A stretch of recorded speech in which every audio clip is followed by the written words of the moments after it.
આ ન્યૂઝના પ્રાયોજક છે tattoo and nail studio. અમારું સરનામું છે ઓમ બિઝનેસ પ્લાઝા, સર્કિટ હાઉસની સામે, હાલર રોડ, વલસાડ. અને પ્રીત એસ્ટેટ એજન્સી. ફ્લેટ, બંગલો, પ્લોટ, વાડી, ફાર્મ હાઉસ, ફેક્ટરી તેમજ ઓફિસના લેવેચ માટે અથવા ભાડા માટે સંપર્ક કરો. પારડી સાંઢપોર ગામે ભાજપ ઉમેદવાર ધવલભાઈ પટેલનું શશીભાઈ યાદવે ઢોલ નગારા સાથે કર્યું સ્વાગત. વલસાડ ડાંગ ભાજપના ઉમેદવાર શ્રી ધવલભાઈ પટેલનો આજે જિલ્લાના અલગ અલગ ગામોમાં લોકસંપર્ક પ્રવાસ કાર્યક્રમ યોજાયો હતો.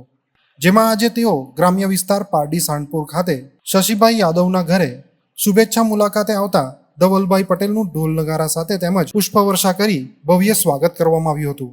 આ પ્રસંગે ધવલભાઈ પટેલે દેશના વિકાસ અને સમાજના સશક્તિકરણ માટે કેન્દ્ર સરકારે કરેલા કાર્યો, નિર્ણયો અને અમલમાં મુકાયેલી વિવિધ યોજનાઓ સંદર્ભે સંવાદ કરી ચૂંટણીમાં વિકાસને વિજય બનાવવા વધુને વધુ મતદાન કરાવવા ભાજપ કાર્યકરોને પ્રેરિત કર્યા હતા. આ પ્રસંગે વલસાડ ધારાસભ્ય ભરતભાઈ પટેલ, માજી તાલુકા પંચાયત પ્રમુખ પ્રવીણભાઈ પટેલ, શક્તિ કેન્દ્ર પ્રમુખ પ્રિતેશ પટેલ, મંડળ પ્રમુખ રાકેશ પટેલ, પ્રેમ માલાણી સહિત મોટી સંખ્યામાં ભાજપ કાર્યકરો ઉપસ્થિત રહ્યા હતા.